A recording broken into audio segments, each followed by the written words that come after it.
Welcome, my friend, to the On the Blue Line podcast for law enforcement with Wayne Mulder. I am your host. You guessed it, Wayne Mulder. And this is the podcast where we help law enforcement officers overcome the mental health toll of the profession to become better leaders and protectors on and off the job. This is the 104th episode of the podcast, specifically Morning Roll Call. And today we discuss Oliver Anthony strikes the right chord and upsets the out of touch. Two stories that confirm Oliver Anthony's tone is not wrong. And finally, a story that gives me hope for all the right reasons. Morning Roll Call starts now.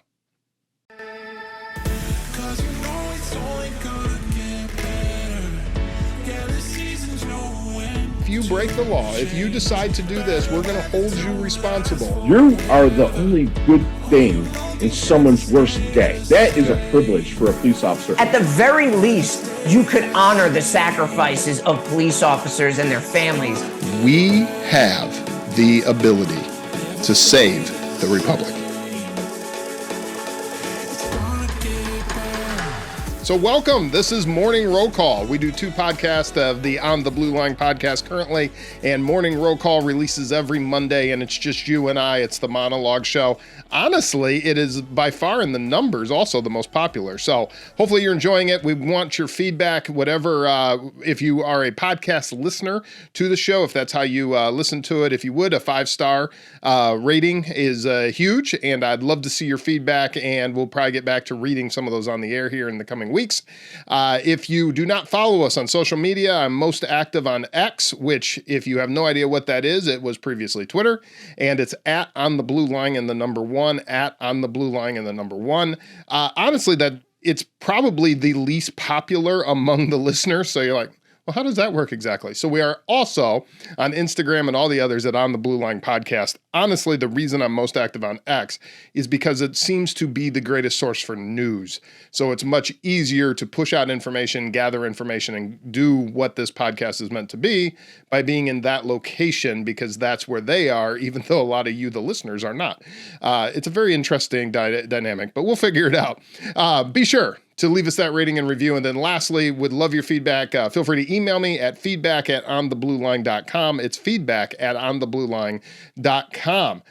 New interview room, which is the other style podcast we do, will come out this Thursday, and check that out. Those are literally interview shows, long format, typically around an hour. Sometimes they go a little bit longer, and they can be on a variety of topics. Honestly, this last week's was a little bit political, but I think we had a really important conversation, because whether you like it or not, and based on some of the feedback I get, I'll go with you don't, politics affects law enforcement, period.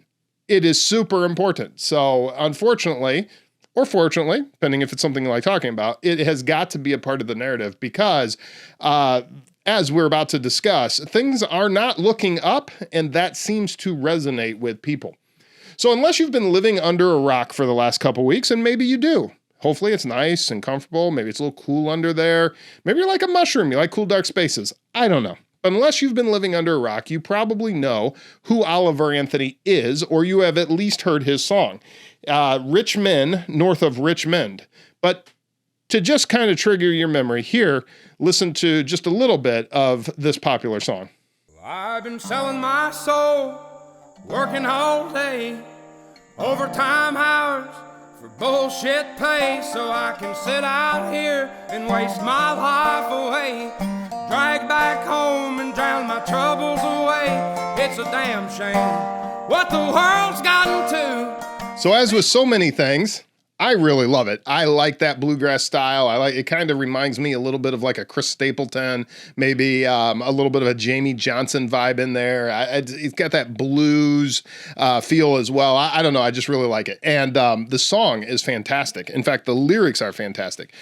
Probably the best thing about the song is it's upsetting all the right people, because you have the pretentious liberal elites, and surprise, surprise, the rich men north of Richmond don't seem to really care for the song.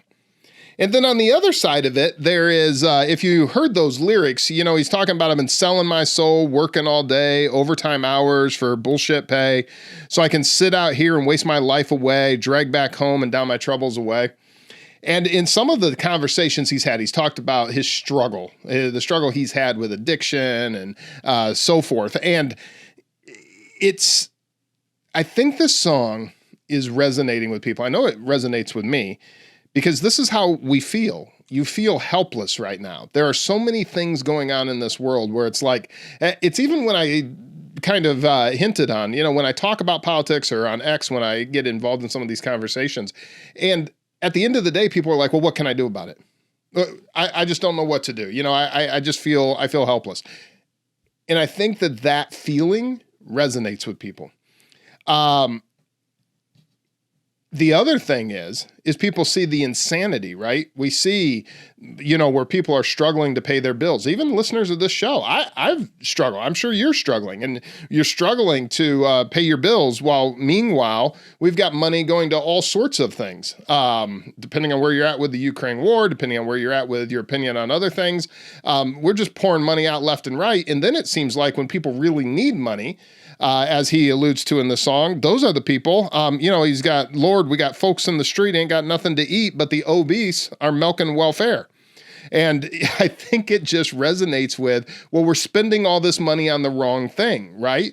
Look at just this last week. Now it's gone up a little bit, but for this travesty, this tragedy that's taken place in Maui, I don't know if I'm sure you've been watching it, but there's a lot of like Samaritan's Purse and some private organizations that are doing great things over there. But the government initially wanted to send like $750 per person, which that's a different conversation. I'm not a fan of the federal government being involved in these things. I come very much more from the Calvin Coolidge school of thought on these.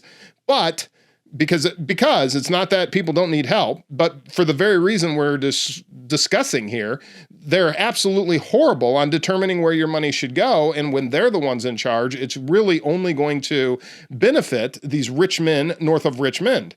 Whose responsibility is it? Well, it's the church's responsibility. It's the community's responsibility. It's family's responsibility. It's, so forth and so on. Depending on one's worldview, it's certainly not the federal government's responsibility. However, you can't be sending billions to Ukraine when we have a problem right here in our own border or right here in a state in the United States, and we're not helping those people. So I think that people see this and it just angers us. So Richmond, north of Richmond, great song. However, just this week, and the reason I'm bringing it up, because this was actually a couple weeks ago, he just released a new song, I Want to Go Home. So here's just a little bit of that one. If it weren't for my old dogs and the good Lord, they'd have me strung up in the psych ward. 'Cause every day living in this new world is one too many days to me. Son, we're on the brink of the next world war, and I don't think nobody's praying no more, and I ain't saying I know it for sure. I'm just down on my knees begging the Lord to take me home. Good stuff, huh? I think it's a great follow-up, and it went to well over like 1 million views on the first day. So fantastic stuff. But I think the lyrics again. Well, if it wasn't for my old dogs and good Lord, they'd have strung me up in a psych ward, because every day living in this new world is one too many for me. There's a sentence in the when he gets to it later on in the chorus where he sings, 7 generations farming the ground. Grandson sells it to a man from out of town. 2 weeks later, the trees go down. Only got concrete growing around. That hit me. That I definitely am an old soul living in a new world, and I don't like it. And that paragraph, that sentence, that is exactly what we have going on here. And I'm sure it's like that across the country. But here in the state of Florida, we take cow pasture and we turn it into neighborhoods for as far as the eye can see. And then we name the streets after it. Everything named ranch around here doesn't have a darn cow in it. It's just simply, we're just going to destroy the land and we're going to pop in houses and we're not going to stop. And in Florida, you don't have things that slow them down, like say rocks, mountains, winter. You don't have any of those things. So they just clear cut and go faster than you can't even imagine, unless you're in other places like Arizona, Texas, and some of these other southern states where they have the same thing. They can just clear cut the land and just move as fast as the machines will take them. So I think Oliver Anthony continues to strike a chord. And now some people are making the argument, well, it's depressing. I don't like his tone. It makes me feel bad. Well, I think we have reason to be depressed, right? We have reasons. There are things that I am concerned about, and I think you are concerned about. And one of those things is the lack of concern and apathy and just straight up foolishness. So I don't know if you've seen this news story yet, but this is just completely bizarre. So at first, I thought this was something straight out of the Babylon Bee. Like this had to be satirical, right? So I was like, oh, this can't possibly be serious. It was serious. So here's the headline. Chicago Democrat asks gang members to refrain from shootouts between 9 a.m. and 9 p.m. Yeah, no, that's what it says. Chicago Democratic Alderwoman Maria Hayden asked gang members to refrain from shootouts between 9 a.m. and 9 p.m. to reduce the risk of people not involved in high-risk activities.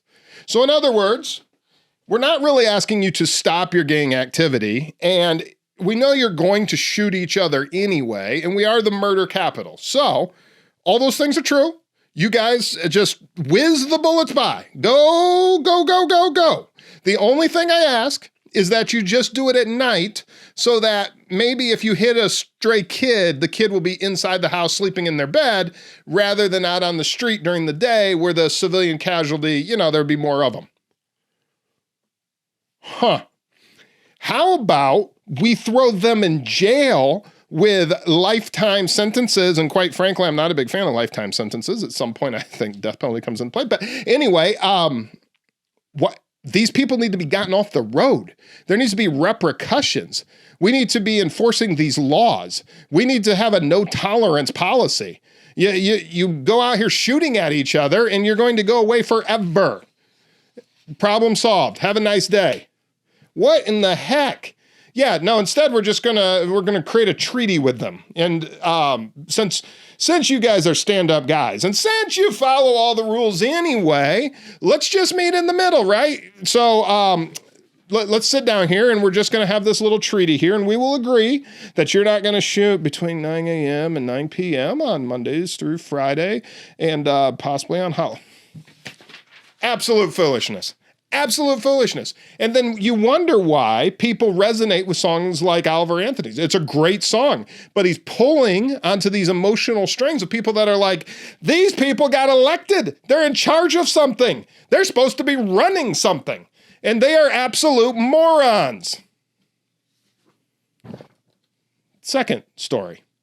That gives me a little bit, but it really makes me kind of negative and jumping onto kind of the depressing sound that's in Oliver Anthony's songs. Now, this is a commentary, but the danger of driver equity laws in Pennsylvania. So we're seeing more and more of this DEI crap, right? This reverse racism. And to be extremely clear, because I just don't want there to be any confusion. And I like to talk plainly, and I know sometimes I use big words. So let me be extremely clear here. If you are doing something that's considered reverse racism, it's racism. So if you could switch the names, if you could switch the titles, so if you could put another race in there and you'd be like, oh, that's racist, then what you're doing is racist. So just to be extremely clear, because there seems to be confusion on this whole DEI stuff. Most of these equity laws, most of this are just straight up racism. But there's a little bigotry in there too, and probably some other fancy words we can come up with. So in the early morning hours of March 30th, 2022, an innocent victim was suddenly attacked while he was putting the trash out at his place of work in Bensalem along Street Road. Victim ran for his life, but was eventually caught by his attacker.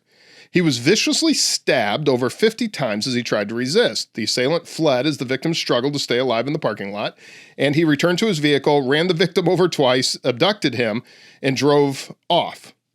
The Bensalem police received a 911 call about 6 hours later when an employee arrived at work and discovered clothing and blood in the parking lot. Over the next 48 hours, the Bensalem Police Department, and with the assistance of the District Attorney's Office, FBI, etc., they worked together and they identified the victim as Michael Pickens, an employee of a local restaurant along Street Road. The initial investigation led police to believe the attacker was a Dominique Harris, a former employee of the same restaurant. through video surveillance, LPRs, license plate readers, intersection cameras. They were able to determine the route that he fled in this vehicle, and he headed south Philadelphia. Information was shared with surrounding jurisdictions. The vehicle was entered into NCIC, National Criminal Intelligence Center, for those non-law enforcement, as wanted. And the patrol corporal discovered the deceased body of Pickens in the brush along Cornwell's Heights Park and Ride. Harris had dumped the body of Pickens as he fled after the murder. Within 24 hours, two 35th District Philadelphia police officers stopped a vehicle driven by Harris. Harris's criminal acts and his vehicle's involvement were not known to them. They stopped Harris for improper display of his vehicle's registration plate. They observed fresh blood stains on the vehicle and in the rear seat, and then checked the identification number and discovered that the vehicle was wanted by Bensalem police as part of the homicide investigation. So obviously, Harris was arrested and then he was charged with this murder. Prior to the trial, Harris's attorney attempted to have all the evidence. So this is that whole fruit of the poisonous tree, right? Or, they try to go through some sort of suppression hearing so that they can suppress part of the evidence to help their client out. Because if it doesn't come out at trial, maybe there won't be enough to get to a conviction. They wanted to have everything located in the vehicle suppressed on the basis that the initial traffic stop was in violation of the City of Philadelphia's Driver Equity Ordinance. This ordinance prohibits officers from enforcement of 8 minor traffic offenses, one of which is improper display of a registration plate. That motion was rightfully rejected by Judge Raymond McHugh, and he was later found guilty and so forth. But the question that they're bringing up here and what is concerning is because you're seeing more and more of this. I mean, you're already seeing what's happening with imprisoning our political opponents. That happened this last week. So let's not even pretend like this isn't a thing and that justice is always blind in 2023. If that's where you're starting from, we got a lot of work to do. So let's go back to this here. But the question that this commentary is asking, and it's the right question, is what would have occurred if this case had been held in Philadelphia? Would they have granted the motion to suppress? Would it have been considered justice? So these proactive patrols, the Driver's Equity Ordinance was enacted 27 days prior to the murder of Pickens. It's likely the officers didn't fully grasp the restrictions of the law yet. Either way, the problem is it will either cause officers to look the other way when they observe legitimate violations of the state motor vehicle code, or take their chances of stopping a vehicle to only have it dismissed, and possibly there's going to be ramifications to them for violating the ordinance. Absolutely ridiculous. Anything that's being done under the name of equity is typically very, very bad, both for society and for all of us. So I've given you 2 cases of things that are potentially negative, right? That are just horrible, and they highlight things that are going on in the justice system across this country. And we have a real constitutional crisis, but we also have people are suffering. They're hurting. Car prices, you've got some of the highest car prices, some of the highest used car prices since I think 2017. I don't have those numbers in front of me. The highest new car prices ever. Look at what it costs to buy a house right now. And I know I'm preaching to the choir because you're going through this too. I mean, I have my 21-year-old son still living at home pretty much because what are they going to do? They can't go out and buy a vehicle right now and buy a house because these rates are going through the roof. In fact, there was an article this last week that talked about how when the dollar amount, that when people say, hey, I'm interested in this job and this is the minimum salary that I can take, right? That number's gone to $80,000 because that's essentially the bare minimum where people can almost pay the bills. And as any of you know who are listening to this, that number is, if it's a single income, that's probably not true, depending on what part of the country you're in. Definitely in some of these southern states, and I can guarantee in places like New York and places like California, that number absolutely will not allow you to buy a house, buy a car, and so forth. So that's the frustration, right? And that is what Oliver Anthony tapped into. He tapped into this frustration that we're all feeling with this country, where we have these out-of-touch bureaucrats, these out-of-touch rich men north of Richmond that just are doing their own thing. even the Republican debate this last week, right? I don't know if you had a chance to watch it. There was some highlights in it. There were some really good things, but you heard a lot of like 1980s talking points. It's like, wake up, guys. We're literally talking an existential crisis right now. And you guys are sitting here arguing whether or not we're going to be warmongers or not. What in the world is wrong with you? And that is what people are hopefully starting to wake up to, and what people are starting to feel this angst. And they're like, well, what do we do? Well, I'm not going to leave you there, because to me, the what do we do question has to come down to something that gives you hope, right? And as much as Oliver Anthony's song resonated with me, I like how he writes it from a point of where he was, right? Where he talks about those dark days, and he kind of feels like, what are we going to do? And the music emotionally draws you into that moment. But then just the other day, as I was preparing to go through this podcast and to have this morning roll call, I came across this story, which many of you have seen. It's gone viral a few times, and I think someone had even told me about it. And then I ended up reading the whole thing. But here, let's watch this TikTok video real quick. Write your book? I did. Awesome. My debut novel. Really? It's about a teenage girl who teams up with ghosts with multiple personalities to solve the mystery of her parents' murder. Wow, that's awesome. I'd love to read it. Do you mind if I take a picture of the book? No, go right ahead. It's on Amazon.com and BarnesandNoble.com. Are you selling it right now, or are you? Yeah, you could pay for it at the register when you check out. Awesome. Cool. How much is it? $17.95. Awesome. Well, I'll definitely check it out. Yeah, I'd definitely like to dive into that. You live in Fort Worth? I live in Arlington. Arlington, yeah, pretty close. Awesome. Well, I'll definitely check it out. I'm interested, and I would love to support a local author. So yeah, we all appreciate that. Yeah, of course. Well, thanks for letting me know. What made you want to do murder mystery? Oh, I just always love mysteries. Grew up reading them. I do a little bit of TikTok and whatnot, so I think I'm gonna go ahead and get a second one. I'm gonna gift it on there and see if we can get you a little bit of love on there. Oh, okay. I won't say no. Yeah. Same thing, just sign it? Yeah, if you could just sign it, and that way it's a little bit more personal to whoever gets it. So what you're watching here is just a neat story. So this Texas veteran, right? So he's at this store. He's trying to sell these books. He was in the military. He's obviously much older, as you can see. And this is his first book. And he's a kid. He had the pencil, and he loved to write. And it was something he always wanted to do. And you know how it is. You get busy. And I can tell you just from trying to do this, the amount of hours that you pour into it. So he's in this store, and he's like trying to sell this book, and copy here, copy there. He's got it out on Amazon. And this guy comes through who is a TikTok video guy. I've never even heard of him. This Swearigan, and he starts talking with him, just like you see in that video there. And he's like, "Hey, do you mind if I get 2 signed copies of this? And I'm just going to take some video here, and then if you don't mind, I'll give a book away." And the guy was like, "Sure."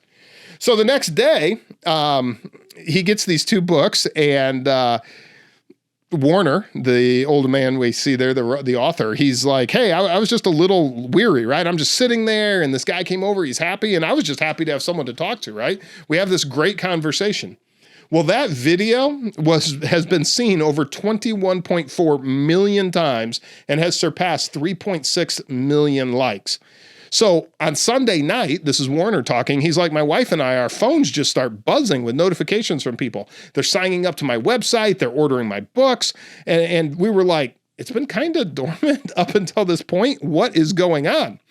So they get with their daughter, right? Because she's the tech savvy one. She's the one that can actually help answer some questions. And she's like, "Dad, your video's going viral." And he's like, "Oh, that's wonderful.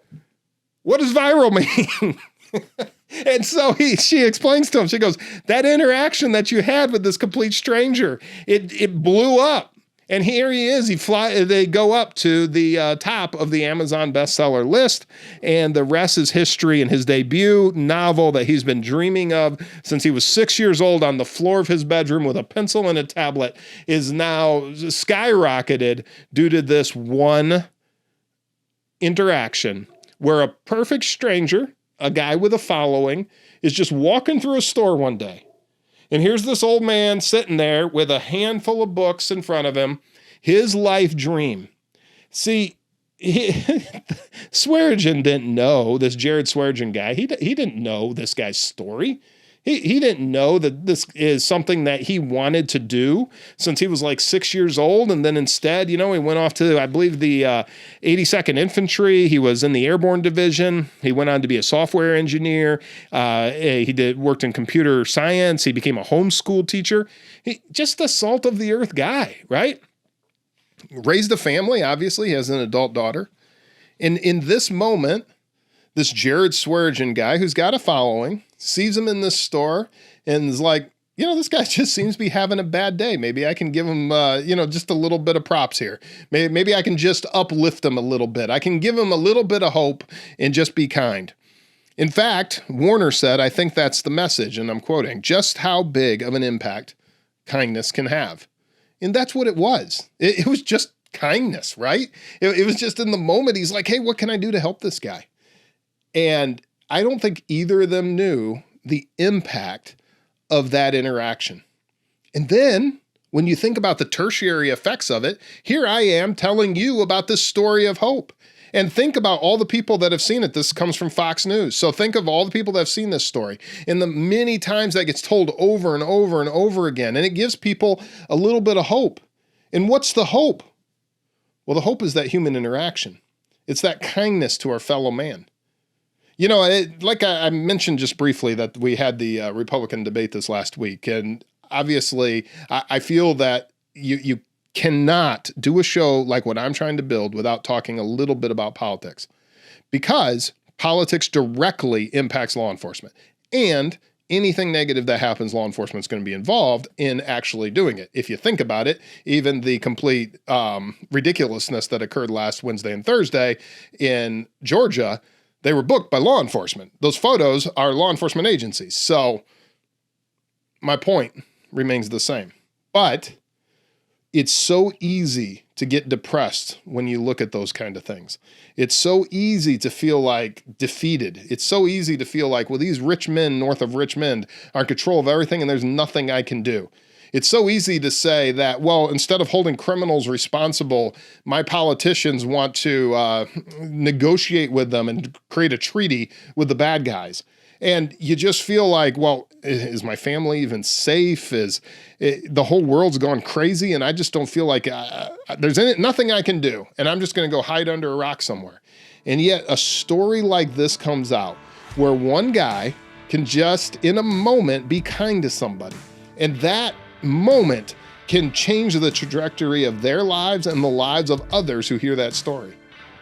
So that gave me hope because that is the lesson here. No matter how chaotic this all gets, no matter what they were talking about last week at the debates, no matter who wins the election, who can you in your circle, who can you sit down and just smile at? Who can you shake their hand? We talk about it all the time with new law enforcement officers, just smiling and actually saying hi to the guy at the gas pump next to you, right? What better opportunity to just show that human kindness? Because you never know who that other person is. And maybe it's not going to blow up and you guys aren't going to be on Fox News and you're not going to make a financial difference in their life or in my life or anybody else's life for that matter. But you will make a difference in that person's life. That smile, that moment of human connection. That's what this is all about. We see all the divisiveness online and in culture and everything. And some of it needs to be called out. And some of it is just absolutely atrocious and it cannot coexist. Two enter, one leaves. I get that. But to give you a little hope, there are still a foundation of good people. And we need to be kind to one another, to our fellow man, and to just simply, in 2 words, be human. That's what I want to leave you with this week. So I'll see you next Monday in Morning Roll Call. I'll see you Thursday in the interview room. However, in the meantime, and as always, I'm going to see you out there on the blue line.